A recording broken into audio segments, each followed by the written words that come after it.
of our business is repairing chip and pin devices and ATM machines, and 25% of our business is repairing what we call media and entertainment devices, which is set-top boxes, satellite boxes, laptops, Kindles, iPads, etc., etc.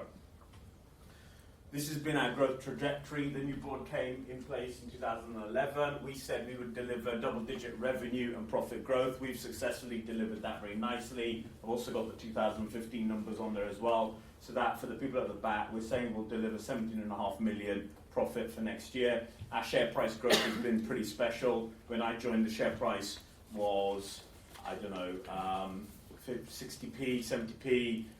As of this evening, it was £3.14. Our market cap has moved up from 35 million when I joined 2 years ago to 260 million today.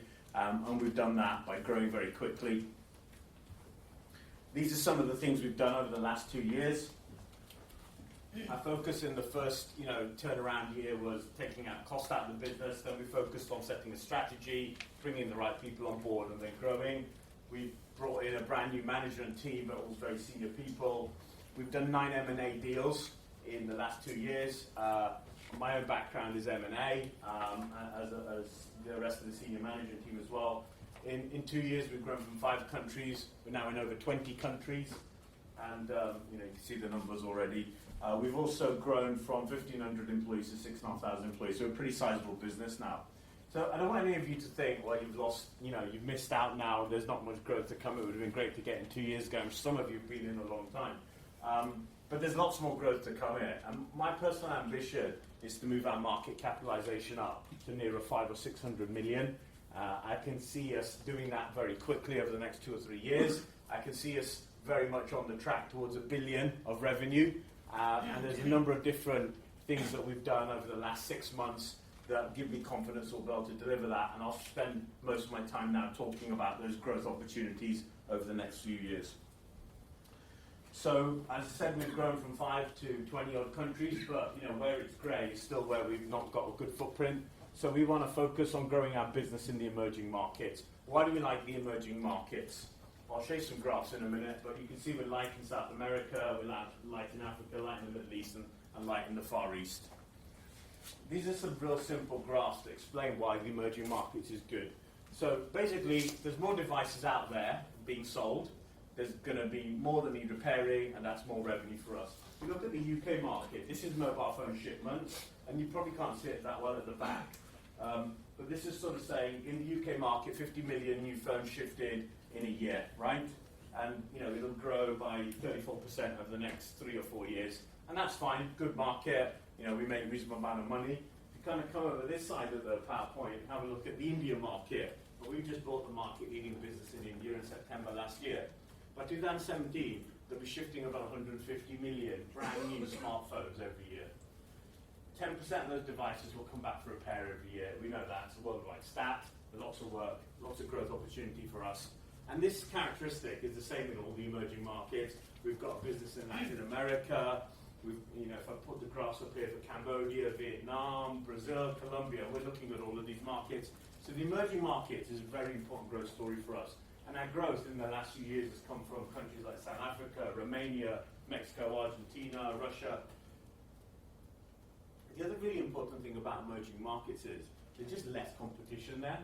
So our competitors, there's 4 European competitors. They're all very much focused on the Western European markets, UK, Spain, and Germany, which is fine. We've got businesses there as well. And they haven't really gone into the hard-to-do countries yet. And as a result, our operating margin in the Western European businesses is probably about 2% on sales, which doesn't sound very sexy. It's all right, it's reasonable. It's 25% return on capital employed, which makes us better than Tesco, which is fine.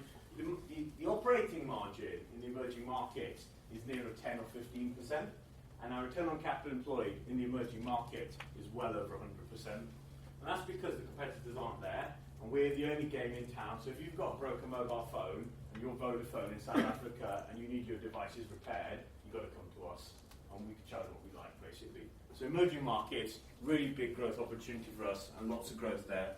We've got 3 in-house M&A guys, and they're out flying around the world, collecting their gold cards at BA, going out searching for these businesses. The other part of the business is something called advanced solutions. Now this didn't exist 3 years ago, and we set it up and we've developed the business in this field. So the core business that I've just described is repairing mobile phones, laptops, or whatever.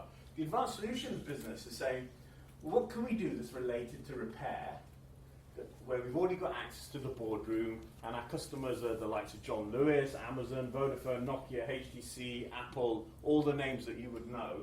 What can we do that's related to repair, that's higher margin, higher growth, and can utilize the skills and experience that we've got, plus the network that we've got, plus the client relationships. And we've got, at the moment, there's now a full Chevron, which I'll talk about in a bit. We've launched 3 advanced solutions service lines, and I'll just explain what they are. So e-commerce is about taking devices back from a customer and giving them a second life. So I can take an iPhone 4 back off you because you're upgrading to an iPhone 5, right? Because, and then I can fix that, make it look like new, and resell it into an emerging market territory. Because whilst you're not happy with an iPhone 4 because it's an old product, in India it's a good product. And I haven't brought any devices with me, but I can do the Pepsi challenge with you. I can put a brand new iPhone 4, I can put a refurbished one that we refurbished, and you won't be able to tell the difference. The difference to the customer in India, though, is the price point of an iPhone 4 in the UK might be $300 or €300. But once we bought back one off you, fixed it, we can take that refurbished device to the market at $150. So we can take your broken device, refurbish it, and put it into a new market, and that's a huge opportunity. These chevrons sort of give you an idea of the scale of the market. The repair market in Europe is about a billion euros in terms of size, and we have about 10% of it, we think.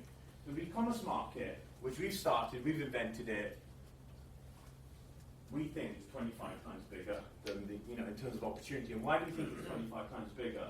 Well, if you take a customer like Vodafone in the UK, about 1 million devices will come back from Vodafone every year to us to repair.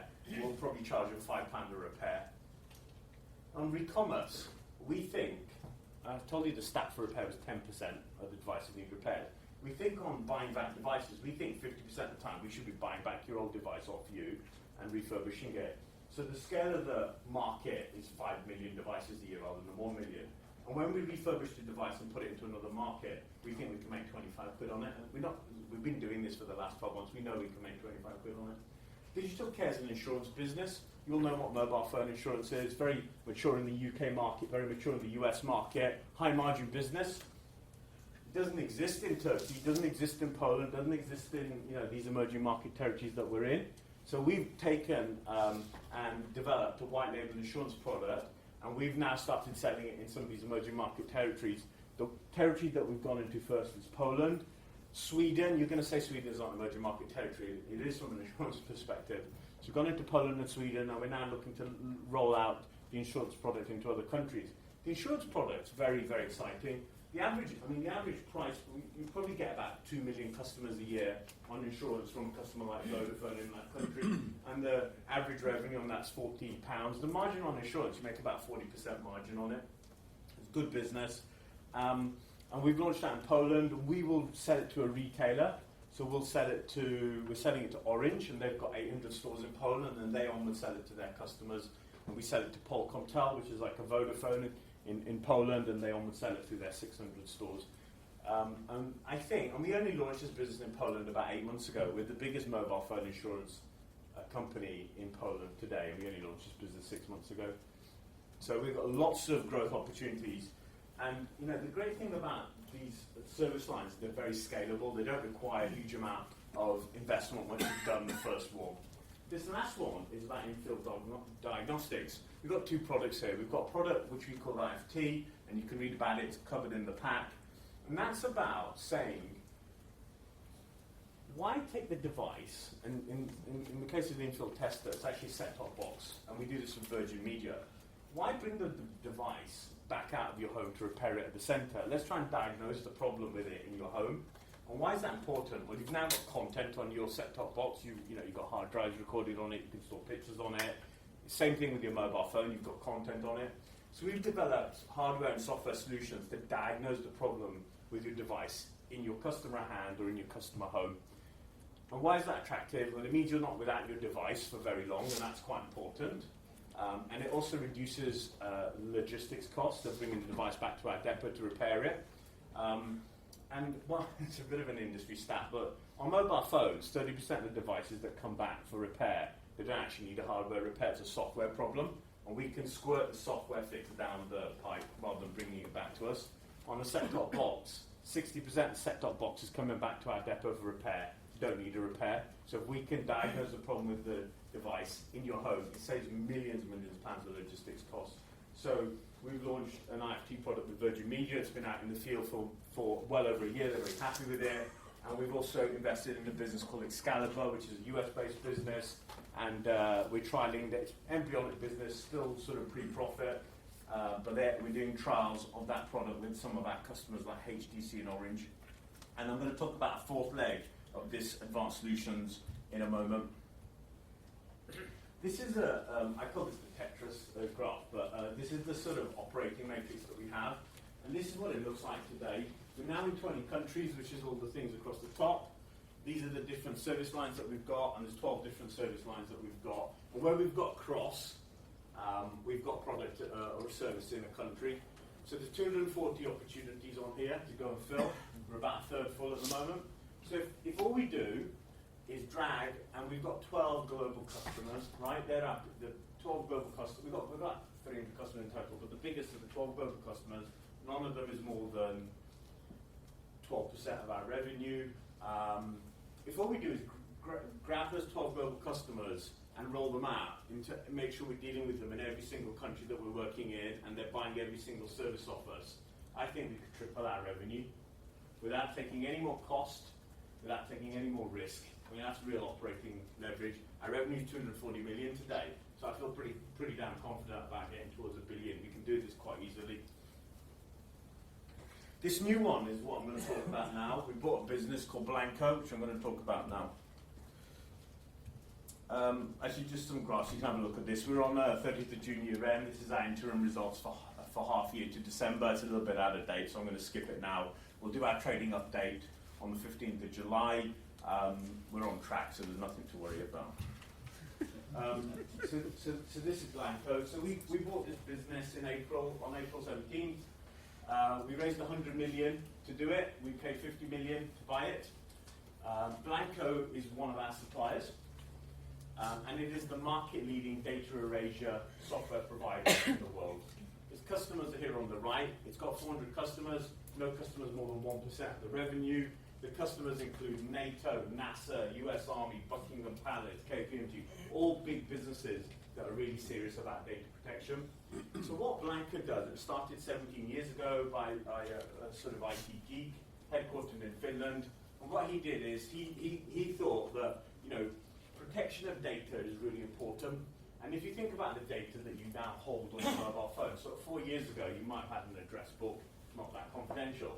On mine now, I can pay for things on my mobile phone. I can control my heating. I can control my garage door. There's a lot of personal data on my mobile phone now, and not only on your mobile phone, but on your laptop and your servers. So Blanco, the great thing about the Blanco business, their software can erase any data on any device. So we're talking servers, laptops, desktops, PCs, mobile phones, tablets, the whole shebang. They have headquartered in Finland. They've got about 130 employees. Half of them are in R&D, and they've got sales offices that they own. Not all 100%, but they own most of them, and they've got them in all the major sort of territories around the world. Why is this a growing market? It's a growing market because there's new legislation coming out. So there's a new legislation coming out in Europe. It goes live on April 15. It's passed in European Parliament in March, and it requires every corporate, and this is really serious, every corporate in Europe that has consumer data, it requires them to comply with this new legislation. And it's pretty serious legislation, this. It's got a lot of teeth. So it sort of says you have to have a data protection officer, you have to have a process-based approach to compliance. So it's not enough to sort of take your, if you think of an organization, some of you might have worked in or whatever, when there's sort of your desktop or your laptop gets to the end of the life, you just throw it in the skip. You can't do that anymore. You've actually got to clean the data off it. And it's not enough to just say, yeah, we clean the data off the device. You've got to be able to prove it. And that's what it means, the process-based approach to compliance. The new legislation has something in there about a right to be forgotten. So if you type Jog Dhody into Google, you'll see everything that I've ever done. Well, I have the right to be forgotten under this new legislation. I can write to all these people holding data about me, saying, you've got to take that data off your server about me, right? And if you get this wrong, it's pretty serious. The regulator can impose a 5% fine of your global revenue if you get this wrong. So if you think of some of our customers, think of Vodafone, which has 300 million customers, 300 million mobile phones, all of them with data on, 10% of them are coming back for repair every year, right? So that's their customer base. Think of their servers. They've got a bunch of data about their customers on their servers for billing purposes and all that, your home address, your bank details, and they've got 65 billion of revenue. So if they screw this up and they get fined, they can get billions of dollars of fine. So it's a pretty serious issue. So we think this new legislation is going to escalate the importance of data erasure onto the CEO's desk. It's not enough for it to be the IT department's problem. This is now the CEO's problem when you've got billions of pounds of fines on the line. And what Blanco can do is helps these companies sort this problem out. So what it can do is you can buy the software, you can install it, and you can erase the data on all the different device types that Vodafone would have in its business. And it can provide a data erasure report. It can't be forged, that data erasure report, and it's certified. It says, this device, what it says there, you can't read it, but it says, this device was erased, this is when it was erased, this is who it was erased by, and it's guaranteed, it can't be forged, and it's very unique. And Blanco also store those erasure reports forever. So if the regulator ever came back and said, Mr. Vodafone, you threw out 20,000 laptops, one device ended up in a third world country, someone stole a bunch of data on it, and someone's defrauded, one of Vodafone's customers, stole money from their bank account. They can go and provide that data erasure report and say, well, we actually erased that laptop and it's certified. And Blanco's been doing this for the last 17 years. And we never had a problem. It guarantees that it's erased it. And Blanco's the best software in the market to do this. One, it can do all the different device types. There's other software providers out there. Apple have got their own inbuilt device, inbuilt software on their own device. But if you're Vodafone, you don't want a different software for your Apple devices and a different one for your HTC device and a different one for your Nokia devices, a different one for your servers. You want a one-stop solution. Blanco can do all of them. The other thing that Blanco is superior on is it can do solid-state technology. So and I'll just explain what that is. In your laptop, in this laptop here, you'll hear it whirring away, and that's the hard drive whirring away, and that's a magnetic disk, right? That's not how new memory is. If you take your iPad out, it's quite thin. It's got something called solid-state memory in it. And I'm not a technical geek, but I'm told it stores the data in a different way and encrypts it. There's no moving parts in it. Blanco's the only software that can do solid-state erasure. No other software can do that. And solid-state is the way all devices are moving to, because they're going for smaller, thinner devices. Even server farms are moving to solid-state because it's got no moving parts in. It's more robust, lasts longer, doesn't need cooling. So the technical box Blanco ticks. Commercially, I would want to use Blanco because it's a one-stop solution. It's priced very, very cheaply. It's not that expensive. We're talking, I'm not going to tell you what it costs per click to erase the device, but we're talking, pound or something like that, that sort of order. So, if you've got billions of pounds of risk from fines on the line, you're not going to have a problem spending this money. And to give you an example, Target, I don't know if you know Target, it's a retailer in the US, billion-dollar retailer. They lost 70,000 bits of customer data over Christmas. Their CIO got sacked, and they got fined £1.1 billion. So this is really serious stuff. And if your ass is on the line and you're the CIO or the CEO, you're going to want to go and buy this software, and you're going to want to buy it from someone that's got it's the best software in the market. How do we know it's also the best software in the market? There's some certifications here that Blanco's got. And Blanco's the ones in red, and you can see it's got more than all the other competitors.